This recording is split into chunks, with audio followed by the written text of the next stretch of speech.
Bonjour, bonsoir, bienvenue sur la chaîne de Psyché. Alors c'est au tour des poissons pour le tirage vie sentimentale et amoureuse pour ce mois de février 2024. Donc poissons en signe solaire, lunaire, ascendant et aussi en Vénus. Donc c'est un tirage sentimental mais qui reste général, hein. Ça peut vous parler que vous soyez en couple ou célibataire, que vous ayez quelqu'un en tête ou pas. Et ça reste un tirage collectif, donc bien évidemment, vous ne prenez que ce qui résonne selon votre situation, hein, vous ne forcez rien, vous laissez aller, vous voyez si ça vous parle. Vous pouvez également consulter vos autres signes avec les autres tirages, voir si y a des messages qui ressortent, qui seraient peut-être plus insistants, etc. Vous faites une synthèse de tout ça, ça permet d'affiner un petit peu. Et puis s'il n'y a pas de message, il n'y a pas de message, hein, c'est pas la peine de forcer, hein, ça ne peut pas parler à tout le monde, c'est évident. Et puis, je vous invite à faire preuve de prise de recul, et de bon discernement comme d'habitude. Alors, pour vous les poissons, on va aller voir quelle est l'énergie extérieure à vous, l'énergie générale pour le domaine sentimental pour ce mois de février. Donc, énergie susceptible de vous influencer et qui enveloppe tout votre tirage. Donc, pour les poissons.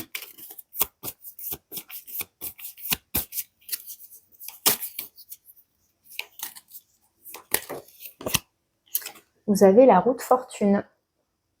Donc c'est l'arcane 10, donc roue de fortune qui va nous parler de changement de cycle, d'évolution dans une relation. Ça peut évoquer le fait qu'on tourne en rond et que ça stagne finalement, comme ça peut nous parler d'une évolution ou d'une régression, hein, à voir dans quel sens elle tourne, cette roue justement, et comment elle tourne. Il y a aussi l'idée d'opportunités, de coups de chance, de destinée, de rencontres, pourquoi pas.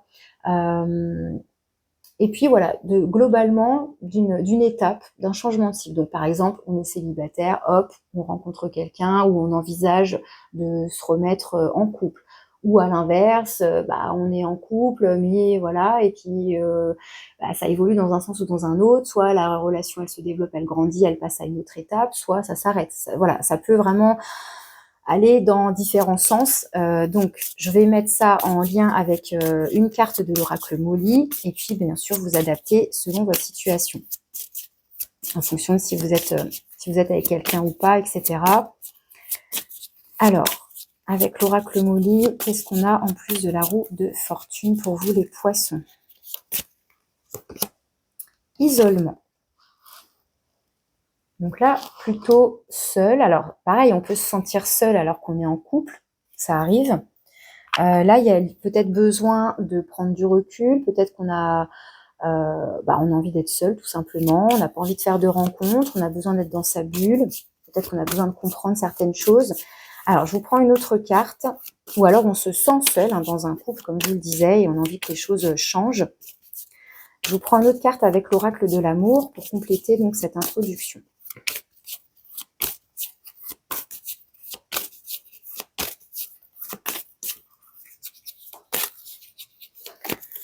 Parce que là, ce qui me vient, c'est que, vous voyez, elle est dans un champ de fleurs de coton.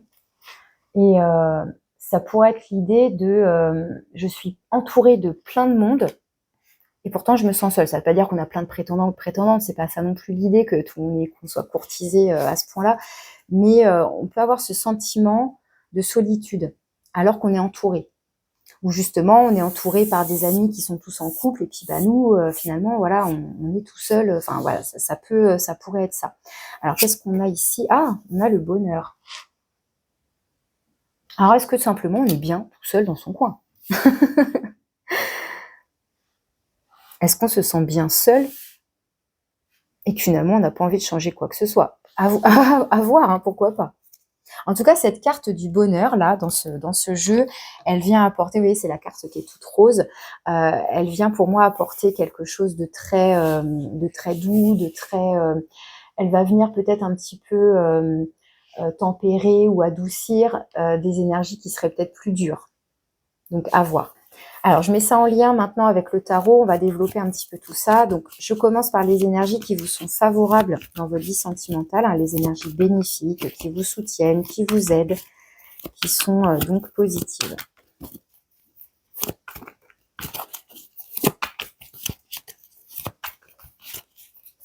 Ou alors c'est le couple en lui-même qui est isolé du monde et puis qui vit sa petite histoire d'amour tranquillou, hein. Pourquoi pas aussi, finalement? On est dans sa bulle là, parce que la roue pour moi, voilà, ça va être, cette forme ronde de bulle et finalement, bah, hein, c'est comment l'expression, vivons pour vivre heureux, vivons cachés? Je sais pas, c'est ça qui me vient là. Pourquoi pas aussi? Alors, les énergies positives, favorables, bénéfiques, c'est celle-là qui veut venir. La 4 d'air. Alors là, ça va plutôt rejoindre le côté je m'isole. La 4 d'épée, il y a très peu de mouvement. Au contraire, on se repose ici. On apaise le mental, on apaise une communication éventuellement, mais c'est l'idée de on est un peu allongé là dans son canapé, dans son lit, enfin, voilà, on se repose, on se détend. Peut-être que, encore une fois, comme c'est une énergie positive ici, peut-être qu'on est bien dans son coin. Encore une fois, soit on est bien seul, soit on est bien dans son couple. Il n'y a pas de grand mouvement pour le coup, hein, au contraire, c'est plat finalement, mais c'est positif. Donc ça veut dire qu'il y a peut-être besoin d'un temps là plus doux, plus calme, plus apaisé, où justement on est dans sa bulle. Encore une fois, seul ou accompagné, mais il y a l'idée peut-être d'être un peu en retrait là, soit encore une fois vraiment de manière voilà, seul et on est bien avec soi, tout simplement. Ça peut évoquer qu'il n'y ait pas trop de communication dans le couple. Bon, alors, on a toujours tendance à dire qu'il est bon de communiquer et cetera, mais peut-être que, si vous êtes en couple, peut-être que voilà, vous avez une façon de communiquer bien à vous, peut-être que, il n'y a pas besoin de trop communiquer et vous arrivez quand même à vous entendre, à vous comprendre. Je pense que voilà, en fonction de vos situations, ça va cette énergie-là va se manifester différemment, mais en tous les cas, avec la 4 d'épée, voilà, il n'y a pas de mouvement, on est plutôt en mode repos, réflexion éventuellement, on prend du recul et on vous dit que tout ça est bénéfique. Que ce retrait, cet isolement, cette pause, et si c'est une réflexion qui se veut, douce, hein, qui se veut apaisée. C'est le mental là qui prend le temps de ralentir justement, vous voyez?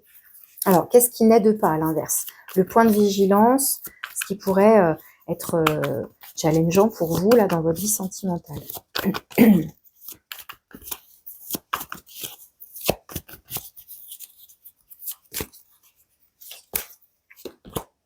Ah bah ouais.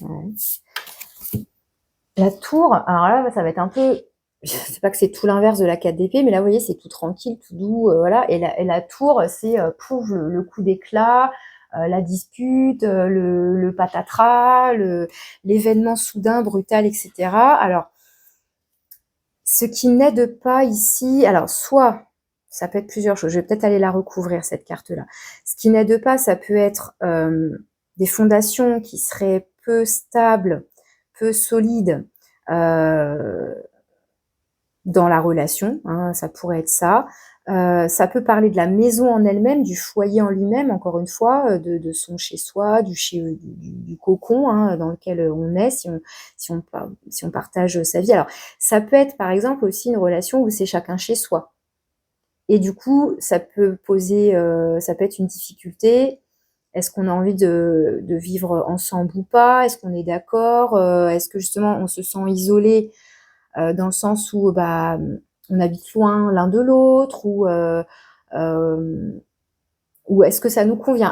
Parce que c'est pareil, on peut très bien être en couple sans vivre ensemble, sans avoir cette volonté de vivre ensemble. Mais est-ce que ça convient aux deux personnes, par exemple? La tour, c'est aussi cette énergie de que tout peut s'écrouler, et ça peut être mal vécu. Du coup, ça peut venir déstabiliser, etc. Mais je vais aller la recouvrir pour préciser parce que là, le nombre 4, oui, ça peut évoquer cette histoire de fondation parce que le nombre 4, ça va être l'empereur. Donc l'empereur, c'est les 4 piliers, c'est les 4 murs, etc. C'est les fondations, c'est tout ce qui va être solide et bien ancré. Et la tour, à l'inverse, c'est justement ces fondations qui sont cette base qui est instable. Et du coup, les choses pourraient s'écrouler. Mais ça peut être aussi un coup d'éclat, une dispute. Et du coup, si ça peut être aussi, comment dire, une hypersensibilité, hein, le moindre petit truc, la moindre petite parole peut nous toucher, voilà, il peut y avoir un côté très émotif ici éventuellement. Du coup, bah, on a besoin d'apaiser, on a besoin de retrouver le calme. Est-ce qu'il y a besoin de retrouver le calme après une dispute, après un coup d'éclat? Encore une fois, la carte bonheur, pour moi, elle va venir ici un petit peu atténuer les choses difficiles. Est-ce qu'il y a besoin du coup de s'isoler suite à une dispute? Je continue, on va aller voir quel est votre conseil. Peut-être qu'on aura plus de précision. Qu'est-ce qu'on vous conseille, notamment par rapport à cette tour-là?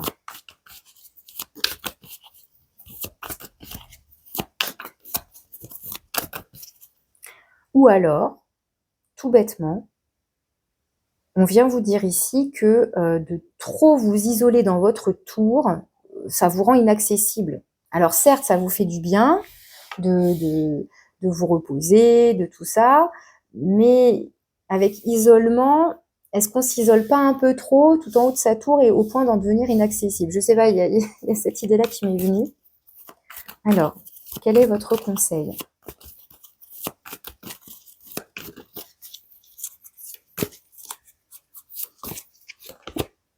La 10 d'air, la 10 d'épée, on vous invite ici donc à peut-être à clôturer un chapitre, un cycle, parce qu'on retrouve donc le nombre 10, la 10 d'épée, ça va être la carte de la fin de cycle, et un cycle a été souffrant, d'où le besoin, a priori, de se reposer, de se ressourcer, de guérir hein, même. Hein. Ça peut être une carte aussi de justement, je vais m'allonger, je vais prendre le temps d'apaiser mon mental, d'apaiser mes pensées, mes réflexions, parce que voilà, il y a eu quelque chose, donc, potentiellement pourquoi pas une dispute ou quelque chose qui a ravivé des blessures, où il y a besoin de tourner une page aussi, pourquoi pas. Moi, j'ai le sentiment que, alors, roue de fortune, oui, elle va nous parler d'une fin de cycle, etc., enfin d'un changement, mais avec roue de fortune, il y a ce côté coup de chance, coup du destin, et avec bonheur, c'est comme si on vous donnait l'espoir que peut-être suite à quelque chose qui a été peut-être douloureux, ça a peut-être été un événement soudain là oui, ébranlé, qui a créé un isolement, enfin voilà, et bah, pour moi, vous prenez le temps ici de peut-être de comprendre les choses, encore une fois, voilà, de rester dans votre coin. Mais on vous dit que c'est bénéfique, hein, peut-être que cet isolement est bénéfique, et que du coup, on vous invite ici à prendre le temps de guérir pour pouvoir vous relever, donc de prendre le temps nécessaire. Parce que la 10 d'épée, dans d'autres jeux, on va avoir un personnage qui est allongé au sol, qui a été achevé par 10 épées, là. Donc voilà, il a été blessé, voilà, de plusieurs fois. Enfin voilà, et on arrive au bout de ce qu'on peut endurer. Et donc l'idée, là, comme c'est en conseil, ça va être de prendre le temps de guérir, de cicatriser pour pouvoir se relever pour un nouveau cycle, du coup. Alors, vous allez vers quoi?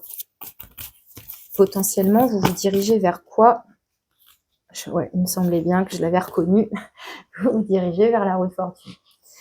Donc, vous allez bien vers un changement de cycle. Vous avez quand même 3 fois le nombre 10, 2 fois la roue de fortune. Donc, ça peut être encore une fois une notion de karma, de destin, que voilà, les choses devaient se dérouler ainsi de toute façon, et ça faisait partie d'un processus, et il y a l'idée là de passer un cap, et c'est comme si on vous invitait à faire confiance en ce processus, à prendre le temps qu'il faut, voilà, donc là, moi, j'ai l'impression que ce tirage, comme s'adresse à des personnes seules, plutôt célibataires, ou qui viennent d'éprouver là une relation peut-être qui s'est terminée avec fracas, pourquoi pas.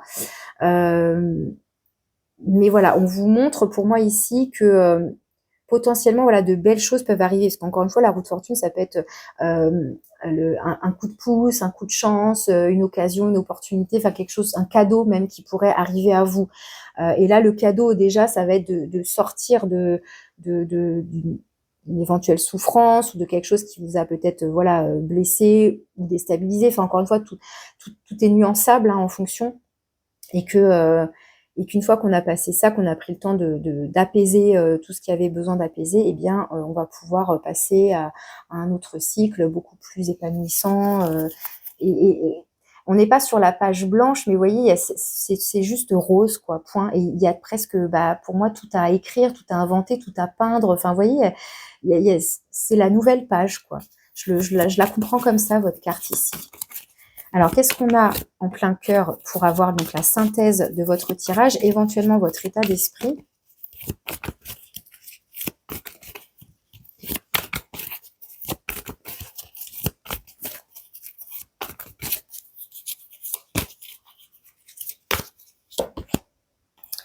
On a la 2 de coupe. Donc la 2 d'eau, hein, la 2 de coupe qui va nous parler effectivement d'union, de couple, de relation. Mais là, moi, pour moi, j'ai plus l'impression qu'on parle de vous avec vous-même, de retrouver l'harmonie et l'équilibre en vous. Donc de vous réharmoniser, de vous rééquilibrer, de vous apporter du bien-être, de la douceur, de vous accorder de l'amour pour vous. Je le prends plus comme ça ici. Alors ici, on a un messager de terre, donc cavalier de denier. Ça peut nous indiquer que le processus est assez lent, donc il faut prendre le temps, que les choses avancent, doucement, mais sûrement. Et j'avais dit que je compléterais quand même cette énergie de la tour. Du coup, je vais prendre ce jeu-là. J'aimerais bien préciser cette énergie de la tour quand même pour vous les poissons.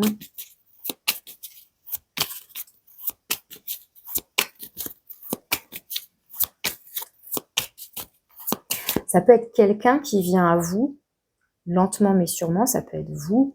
J'ai plus le sentiment que soit c'est quelqu'un qui vient à vous, soit on nous parle juste de temporalité et donc que ce processus, peut-être qu'il dure depuis un certain temps, voilà, c'est en cours, mais peut-être qu'on arrive enfin au bout aussi, hein, mais voilà, il faut être patient. Qu'est-ce qu'on a d'autre? Ouais, on a la 5 de coupe. Ouais, d'accord. 5 de coupe et 5 de denier qui nous parlent effectivement de choses qui ont pu être assez difficiles, de tout ce qui est sentiment, vous savez, blessures de rejet, blessures d'abandon, des choses comme ça qui ont pu piquer, ont pu raviver des blessures anciennes, des choses comme ça. Alors, sur la tour,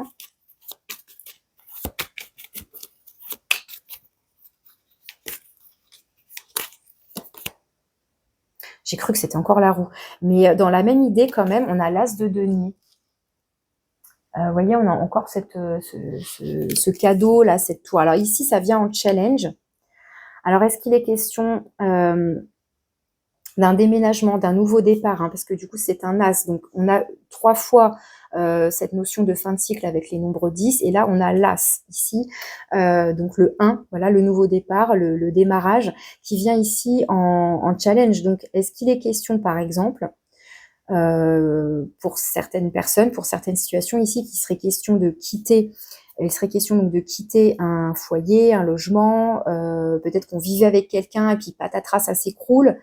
Et l'idée là, ça va être de déménager, de se lancer dans un nouveau départ, et ça peut être assez délicat, ça peut être c'est en fait c'est le point de difficulté ici, mais c'est comme si il y a quelque part, encore une fois, cette notion de c'est comme si c'était un cadeau, parce que vous voyez bien, cette main, elle vient vous offrir quelque chose. Après, il faut s'en saisir aussi, bien sûr, et voir l'opportunité, s'en saisir. Mais c'est comme si, peut-être que suite à une destruction, de quelque manière qu'elle se soit manifestée et tout ça, il y a l'idée que c'est pour un nouveau départ. Ça va être pour reconstruire, voilà, à partir d'une nouvelle graine, on va pouvoir reconstruire quelque chose de nouveau. Mais peut-être que pour l'instant, vous n'arrivez pas à le voir. Vous voyez, ça peut être ça. Qu'est-ce que j'ai ici? Oh, puis j'ai un as de coupe. Vous avez quand même 2 as. Hein. Donc l'as de coupe ça renforce donc, nouveau départ, nouvel élan, s'apporter de l'amour, se faire des cadeaux. Enfin voilà, vraiment l'idée, se faire des cadeaux dans le sens où peut-être que vous ne voyez pas que cette rupture ou cette déconstruction ou quoi ou qu'est-ce, en fait, c'est un cadeau. Parce que ça ne pouvait plus durer comme ça. Enfin, vous voyez, alors c'est peut-être encore difficile à percevoir, à entendre, à comprendre, parce que vous êtes peut-être encore trop pris là-dedans. Juste que vous commencez peut-être cette étape de guérison, d'apaisement, et vous ne voyez pas encore en quoi c'est une chance, c'est une opportunité, que c'est pour aller vers du mieux finalement. Ça, on le voit pas forcément tout de suite, hein, ça va être après coup, une fois qu'on en est sorti, une fois d'ailleurs qu'on a fini cette phase un peu d'entre-deux, quoi. Donc à voir comment ça va se manifester pour vous, bien évidemment. Mais l'idée là, en tout cas, c'est de vous apporter de la douceur, du temps, de vous accorder du temps de repos, de guérison, de retrouver une harmonie, un équilibre à l'intérieur de vous, de vous faire du bien, d'être doux et bienveillant avec vous-même. Là, pour moi ici, la 2 de coupe, elle va me parler de vous, en fait. Ok, alors, si votre autre avait un message pour vous, donc là, c'est mon intention avec cet oracle, que ce message vienne de la part de votre autre, donc votre autre, si vous êtes en couple. Bon, encore une fois, j'ai plus l'impression que là, ça parle à des gens qui viennent de rompre plus ou moins récemment, qui se retrouvent seuls, donc plutôt des gens qui seraient, qui se retrouveraient célibataires ici. Mais voilà, quel serait le message de votre autre? Alors, hop, j'ai pas le temps. Ça peut être aussi un message de votre âme, en fait, un message pour vous-même, hein, j'ai pu le constater. Bon, bah, décidément, respecte mon silence. Mon silence n'est pas négatif, donc là, je pense que là, ça va être pour vous. Enfin, je vais lire le message, mais là, ça peut être le silence, du coup. Hein, l'isolement, la 4 d'air, voilà. Donc, mon silence n'est pas négatif. Il me permet de travailler sur moi-même, de me poser les bonnes questions et de conscientiser notre situation. C'est pourquoi ce n'est pas encore le moment de me contacter, de venir vers moi, car je suis en période d'introspection bénéfique. Donc, bah, là, je pense que c'est plutôt vous qui auriez ça à dire à l'autre. Mais encore une fois, il y a toujours un effet miroir. Il y a toujours un effet miroir, donc à vous de voir dans quel sens vous vous positionnez, voilà, de quel côté vous êtes. Mais là, pour moi, c'est vous qui vous isolez. Donc encore une fois, soit suite à un conflit, une dispute, un coup d'éclat, une rupture, je ne sais pas, mais il y a besoin là, effectivement, voilà, de vous recentrer sur vous-même, d'être dans la non-communication. On vous dit que de toute façon, c'est bénéfique pour vous, justement, c'est une introspection qui est bénéfique pour vous, pour permettre, voilà, de conscientiser certaines choses, etc. Bon, bah ça, vraiment, ça renforce ce message-là. Et avec le petit oracle, dis-moi que tu m'aimes. Donc ça, c'est votre petit message final, la conclusion finale pour votre tirage sentimental.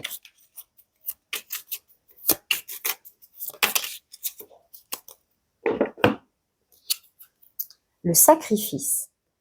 Les sacrifices n'auront aucun débouché positif. Arrête de croire que tu ne fais pas suffisamment bien les choses pour mériter l'amour, ce n'est pas de ton fait si ta situation est désagréable. Au contraire, impose-toi et fais respecter tes valeurs coûte que coûte. Donc s'il y a eu dispute parce que vous avez le sentiment que l'autre n'a pas respecté vos valeurs, vos principes, ou enfin bref, tout ce qui a pu être à l'origine d'un éventuel conflit ici, d'une éventuelle dispute, on vous dit voilà qu'il est important de ne pas vous sacrifier, de ne pas... c'est un peu le message de je fais attention à pas dire oui à l'autre, alors qu'en fait moi je me dis non. Et qu'on est tout le temps comme ça dans une posture sacrificielle pour faire plaisir à l'autre parce qu'on a peur du conflit, parce qu'on a peur de ne plus être aimé, on a peur d'être rejeté. Non, ça non. Parce que sinon vous risquez de, sans le vouloir ou sans que ce soit une volonté de l'autre, mais finalement de continuellement vous sacrifier, vous soumettre et au point d'oublier vos propres besoins, vos limites, et donc vous ne vous respectez plus, vous ne vous apportez pas d'amour finalement. Donc comment l'autre pourrait vous en apporter? Enfin, vous voyez, on parle toujours d'effet miroir dans les relations. Donc là, voilà, on vous dit les sacrifices n'auront aucun débouché positif. C'est pour ça, je pense qu'il y a peut-être besoin voilà, de conscientiser certaines choses ici. Et on vous dit que il ne faut pas penser voilà que c'est vous qui faites les choses de travers, qui répondez pas aux attentes de l'autre et que c'est pour ça que tout va mal. Non, c'est une relation, ça fonctionne à deux. Les deux ont des efforts à fournir, il y a des compromis, une harmonie à trouver justement. Hein, la deux de couple, c'est l'harmonie, c'est l'équilibre. C'est pas un qui donne tout à l'autre et l'autre qui prend tout sans rien donner. Ça peut pas fonctionner longtemps. Sinon, on est dans quelque chose plutôt toxique ou de malsain ou de malveillant. Enfin voilà, donc impose-toi et fais respecter tes valeurs. Donc si l'autre personne elle vous sollicite alors que vous vous sentez pas prêt à communiquer, vous pouvez donc voilà utiliser ce petit message, respecte mon silence, j'ai besoin pour l'instant de faire le point, et si cette personne n'est pas capable d'entendre ça non plus, a priori ça veut dire que la communication n'est pas envisageable avec cette personne. Si elle n'est pas capable d'entendre et de respecter votre propre besoin de retrait, de réflexion personnelle, etc. Donc, à vous de voir comment ça vous parle, ce message. ce message, tout ce tirage et ces différents messages. Si vous avez besoin d'une guidance personnalisée, vous avez mon mail en description. Je vous remercie de votre écoute, je vous remercie de vos likes, hein, si ça vous parle, merci de laisser un petit commentaire ou un petit pouce, partager éventuellement. Et puis voilà, je vous souhaite un joli mois de février et je vous dis à bientôt. Merci.